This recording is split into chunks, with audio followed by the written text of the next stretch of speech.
আমার প্রিয়জনেরা, প্রভু যীশু খ্রিস্ট নামে সকলকে জানাই আমি অভিনন্দন।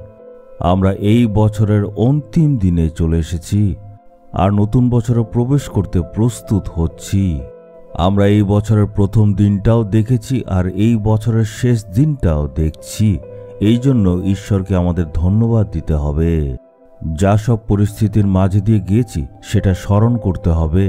কত রকম দুঃখ, নিন্দা, অপমান, বিপদ, এই সব ঈশ্বরের অনুগ্রহতে পার হতে পেরেছি, তার জন্য ওনাকে ধন্যবাদ দিতে হবে। আজকের দিনে একটা পদ স্মরণ করতে হবে। দ্বিতীয় বিবরণ 1 অধ্যায়ের 31 পদ।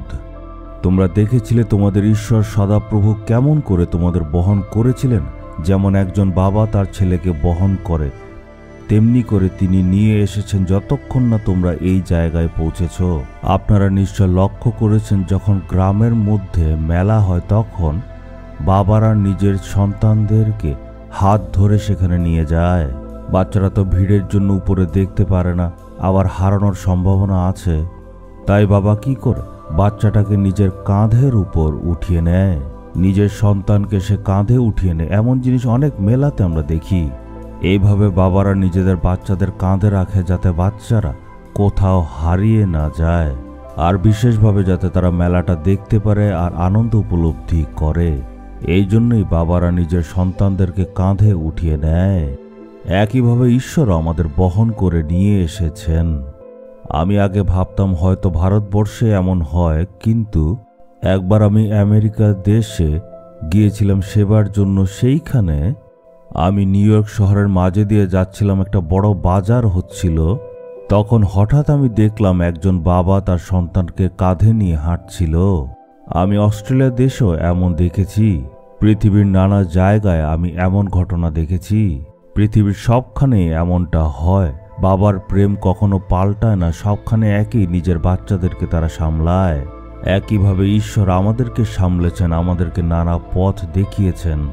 এই সব কিছুকে আমাদের স্মরণ করতে হবে আর ঈশ্বরকে ধন্যবাদ দিতে হবে। এখন পর্যন্ত সব রকম বিপদ থেকে ঈশ্বর রক্ষা করেছেন। হে প্রভু, এই বছর অনেক বিপদ এসেছিল, কিন্তু আপনি আমায় রক্ষা করেছেন। আমাকে আপনি বহন করেছেন আর সকল রকম বিপদ আপদ থেকে আপনি রক্ষা করেছেন। এই সবগুলি আপনি স্মরণ করুন আর ঈশ্বরকে ধন্যবাদ দিন। এমন ধরনের মানসিকতা নিয়ে আর ঈশ্বরের প্রতি মনে কৃতজ্ঞতাকে নিয়ে যদি আমরা নতুন বছরে প্রবেশ করি, তখন আশীর্বাদ পাব। প্রভু আমাদের নতুন নতুন আশীর্বাদ দেবেন। এই আসছে নতুন বছরে ঈশ্বর আমাদের জন্য কি আশীর্বাদ রেখেছেন সেগুলো কাল দেখব। এখন প্রার্থনা করি।